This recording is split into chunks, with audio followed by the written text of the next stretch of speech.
Hello, it is your astro coach Sarah Waggle here for Wellness Astrology. This time for the moon in Cancer, the sun is in Pisces. Um, I feel like I should say that more often, that the sun is in Pisces, because my cover photos are usually where the moon is. But do I remind you guys often enough where the sun's at? The sun's in Pisces. Anywho, okay, we're past that first quarter square moon, which happened in Gemini. Now we're into a very watery Cancer moon with a couple hits of fire from Mercury and Venus being in Aries. But otherwise, and they're both, Venus is already retrograde. Mercury is about to station retrograde here in about 4 or 5 days. This, of course, is for your weekend. So happy weekend. This is March 7th through the 9th that the moon will be in Cancer. While the moon's in Cancer, the moon, which is at home in Cancer, is going to square Mercury and Venus in Aries. So it could be emotional AF, like, not gonna lie. We're also really close to that lunar eclipse on the 14th. So things could get emotional. Things could get really unclear. We also have Neptune at 29 degrees of Pisces. So things are not clear. Things are uncertain, things are scary, things are in a lot of different directions, but you can't really see the forest for the trees right now because everything's so unclear. And so, it's kind of like, one, don't believe everything you see. Two, check your media sources. Three, cognitive dissonance. Are you sure what you are perceiving, or that your perception is not skewed? Some y'all, I feel like, would be loyal to a fault to a public figure. And I have talked about this plenty of times. And this Pisces energy, this saturated Pisces energy, is calling that forth. Is like, are you one, so dead against one person that you're willing to do everything to be against that person, even if that person's doing something good? Are you always going to be against that person? And this could be any public figure. I'm not zeroing in on either and anything. But also, are you idolizing a public figure to a point that you're it's kind of like, let's go with relationships, because Venus is in retrograde and Mercury is about to station retrograde, and this is a lot of Cancer water and ocean water with Pisces energy. So this is perfect. But right, like, you've seen that person that's in a relationship and they think that the person is sunshine, butterflies, and rainbow pooping unicorns. And you're sitting there like, what the fuck does she see in him? Or what does he see in her? Or if it's a friendship, like, what does that person see in that friend? Right? That person is so rotten to everyone else. It's like when you go on a first date and the person is nice to you, but they treat the waitress like shit. Or they treat the cab driver or the Uber driver or the Lyft driver like shit, but they're nice to you, and you're supposed to pay attention to how they treat the service providers. Or it's like you go to the store and you see another customer treat a retail worker like they're unimportant, or they're not as, what I'm saying? Like, they're just not nice to that person. It's almost like that. And you're the outsider looking in, and you can see how, the date is treating the Uber driver or the waitress, and you're looking at the girl like, are you not getting it here? Like, do you not see how he's being towards other people? Or you're at the retail store and you feel bad for the retail worker because that one customer is so arrogant that they are, that they put down the retail worker. You know what I'm saying?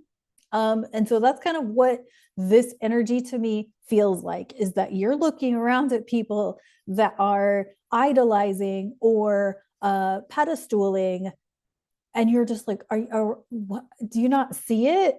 Like, isn't that, and it's not clear, right? Because what you may be seeing is not what their experiences of that relationship. So it's perception and perspective, right? Your perspective is different than their perspective, but your perceptions are all different, right? And so my coach often calls me out on speaking in definitives. And it's because what may be an issue for me or what may be concerning to me, nobody else is getting it. And I get so fired up when nobody else sees what I see. Um, because it's not their problem, right? It's not everyone else's problem to see what I am experiencing as a problem. And so I try not to speak in absolutes, but I'm human. So there's that. But anyway, so I feel like that's what this is with this, all this water energy, but then the two fire energies are Aries, and they're both not in favorable places, Mercury and Venus. One's retrograde, one's about to retrograde. So it's like, it's not exactly helpful or supportive. In fact, it could be at our detriment to have both of these planets in Aries, either already retrograde or getting ready to station retrograde. Like it's not happy, right? You still have Mars in a not so favorable position, right? So you've got this out of balanceness with the masculine and feminine, Mars being the masculine, Venus being the feminine. And the Venus is not only not in a favorable spot, but she's retrograde. Mars, while he's direct, still in Cancer, going to be in Cancer for quite some time. So we don't have a lot of balance in the cosmos with this moon in Cancer and with this weekend. The only object in the sky that's in a favorable spot is the moon, and the moon's going to probably trigger a fuck ton of emotional response or emotional whatever. And or it could be emotional clarity, like you finally had enough. You finally have to, because we're getting close to that Virgo eclipse. You could finally say it, fuck it, I'm done. And cut off a relationship or, cut off a habit or something like that, so, or shift your beliefs about a public figure. And so be aware that that could happen. It's always good to see both sides. I'm somebody who watches both sides, legit, guys. I'll be a little transparent here. I've never chosen a political party. I have always looked at every side of every argument in every situation because I want to understand like humanity and how humans operate. And I always have my opinion, but I'm always like, what's going on with the other side? Like but since I know my judgment can get clouded, I always want to know what the other side is, thinking or perceiving or whatever. And so I guess my question to you, what I would pose here is, are you seeing the other side? And are you willing, or are you so determined that your side is correct that you're gonna, as they say, die on the hill of that side, and without being open or willing to see the other side? And that's difficult to do because we usually have a passionate reason why we're on the side that we're on. I know that's it for me, but I'm also very stubborn, and I've also had my mind changed and my beliefs have changed over the years. Y'all, I used to be a Christian, I used to be a Catholic, and now I'm an astrologer. So there's that. Speaking of which, I don't know what's going to be going on with the Pope by this point, but there's been a couple of other elder astrologers talk about the Pope situation. So who knows what could be going on with that by the time of this filming, or by the time this video airs. I'm filming this on March 1st, so, but it will not air until the 7th. And so who knows what will be going on by then. I'm actually filming well out because I'm hoping to take a bit of a break from everything and read and write for about 7 days straight. And wish I would do this more often for myself so that I could have more stretches of writing time. But anyway, so yeah, so let's see what's up with the tarot, shall we? But just be aware that Neptune at 29 Pisces until the 29th, when he moves into Aries, this eclipse is just days away. It's about 5 days out.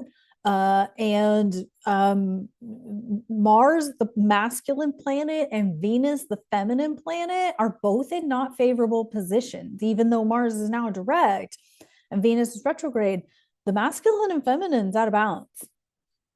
It's out of balance and it's out of sorts. And then you've got Neptune at 29, which is like the least amount of like clarity and potential, like, ooh, the word psyop just popped in my head, but like Yeah. um, yeah. Also, you've got to trust. You've got to have some faith in some higher power that everything is going to be okay. So, anywho, let's see what's up with the tarot. But just know that this weekend could be very emotional. It's also a good weekend to watch your electrolytes, stay hydrated. Probably a really good weekend to stay sober from whatever clouds your judgment, whether that is substance, alcohol, whatever. I mean, y'all know I'm sober. I'm over 2 years sober, or actually, I'm over 2.5 years sober at this point. And you do you, boo. But if you're wondering why things are so much extra confusing, I would really refrain from substances, and that really does mean cleaning up your nutrition. I've made a really big effort to clean up my nutrition and get more protein and less sugar, and really avoid sugar, particularly like treats and stuff. I'm not perfect at it, and I know what to do with my body when I do consume things that inflame my body. um, I do have specific teas that I drink, when I intentionally and consciously eat foods that I know are going to inflame my system. I don't do it very often because I don't like it, but you know, there's times. And be attentive to things like the effects of something on you. Like, there are some dark chocolate. Like, I love dark chocolate. It's my preference. Dark chocolate is my preference. But there are some types of dark chocolate that literally make me, like, give me migraines. And there's some ingredient, I know, I've looked it up. I don't remember what it is, but there is an ingredient that they use in lesser quality dark chocolates that gives people headaches, gives people migraines, can give you like hangover type symptoms.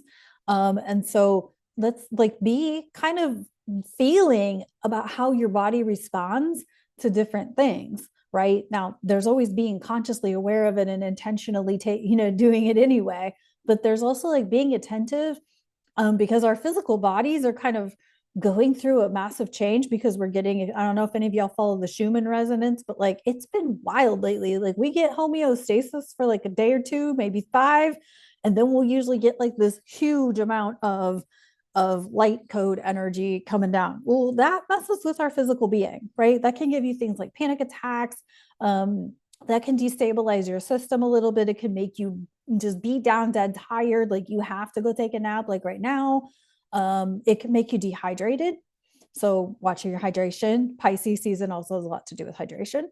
Um, so there's things that you really want to be attentive to, but certainly if it's something like sugar or alcohol or substances, it's those are types of things that can like fog your brain. Like, what's the inhibitions, right? Like, it lessens, like alcohol lessens your inhibitions. But like any, like sugar can clog your brain, fog your brain if you overdo it with sugar, right? So I remember one time I went to an event and I thought that a funnel cake sounded really good until hours after I ate it, and literally could not get the cotton mouth out. Cotton mouth, that dry mouth, that dry, icky mouth taste away from me. So I had to drink loads of water for like the next day or two. But the point is like, you need to be attentive to how your body responds to certain things. And number one, either refrain from doing it, or number two, consciously be aware that you're doing it and know what you need to do, like turmeric, ginger, dandelion root, or whatever it is that you need to do. Maybe it's even like essential oils, or detox bath or something like that, that you have to do because you're willing to eat the Oreos, the Cheetos, the whatever. But you gotta, and this moon in Cancer could really be eye-opening or insightful as to how your body, your physical body, is responding to everything that's going on.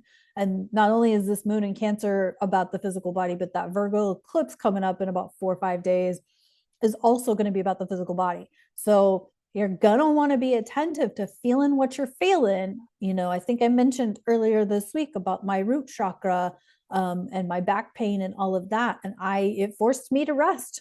It forced me to rest. and really allow the energy um, to make its way through my physical body. So, all right, let's see what's up with the tarot.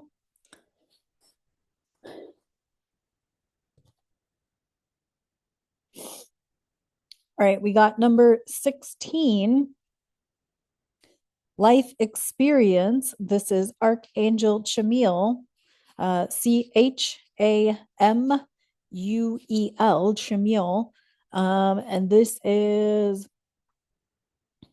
um,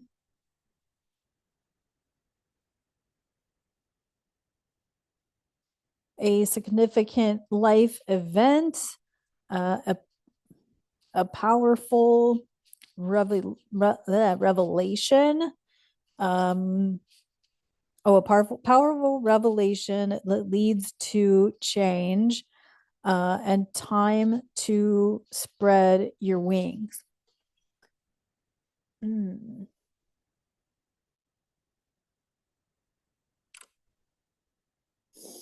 Um, I feel like throughout this Pisces season, there's a lot of people coming into a new faith and a new spiritual presence and a new spiritual understanding of having trust in a higher. I mean, and you guys got to see that there's a world split happening. That there's people there's people around us that are never going to change. They're never going to evolve. They're never going to, they're always going to sit with their excuses and their victimhood and all of those sorts of things. Like that's always going to be a case. And you could have a revelation where it's like, okay, yeah, that person is going to, do what they're going to do, but I have to do what I have to do for me. And sometimes that means like letting go of a relationship or letting go with a way of being or thought process for yourself. And so, there's always that happening, but we're definitely, I've been hearing about the earth split since like early last year, 2024. And we're in it now. We're really in it now, where I mean, if you just have to scroll like TikTok or something, and I know a lot of you are not on other social media platforms, but um there's just some very angry people on TikTok, right? And I'll listen to them for like a couple of minutes just to kind of feel it out and see where they are. And I'm like, oh my goodness, like you're just angry, you know? Um, so, but there's also people that I am noticing that are just constantly looking for another excuse or another, you know, set of set of excuses, set of symptoms, all of those sorts of things. And so, you got to let them be them and let them, be with whatever they need to do to be to be who they need to be. And that is something very difficult for me. I'll admit that's very difficult for me. It's difficult for me to be with people who are constantly looking for, and because I used to be so victimy and I used to be so victim to depression, and dark thoughts and all of those things. And I feel like now I'm just like, why would anybody want to stay in that space? Why wouldn't you want to try and find your spirituality and really connect with your higher self? Like, why wouldn't you want that? And it's hard for me to be with that. And it's something that I'm working on, with my coaches and my support team right now, is like, you've got to be okay with the fact that not everybody wants to do this work. Not everybody wants to evolve. Not everybody wants to, some people want to suffer or be victim because it is easier to sit in that than to evolve and grow, because when you evolve and grow, y'all, you got to take responsibility, and that is a bad word to a lot of people. And there's a reason why I work with the high level coaches that I work with, because they know my bullshit stories every single time, and they do not let me hang out in my bull. Like if I own it, they're cool with it, but they're just like, Sarah, what part of this is your responsibility? And I'm like, none of it. And they're like, I'm gonna ask you again, how much of this is your responsibility? Oh shit. I'm like forced to look at myself in the mirror and be like, damn. So That's why a lot of people don't do the level of coaching work that I not only do myself, but provide. Is most people would rather sit in their excuses, sit in their next batch of symptoms, or sit in their next, they don't want to have to take responsibility to learn, to grow, to trust, to connect with their higher self. They don't want to take responsibility for that. And so, yeah, responsibility is a bad word to a lot of people. All right, in the self care deck, we got number 50, which is a sweet treat. Well, that's funny since I just talked about like sugar detoxing and being attentive to extras, but I mean, maybe this is an opportunity to find like a sweet treat that's not an Oreo. I know that's such a foreign concept, right? I love Oreos too. But this also could be like find a sweet treat, as in do something sweet for yourself. Something like that. Who knows? It's also the weekend, so enjoy yourself and enjoy responsibly. All right, that's what I got for this weekend and this moon in Cancer. And I will see y'all for the next one. Take care.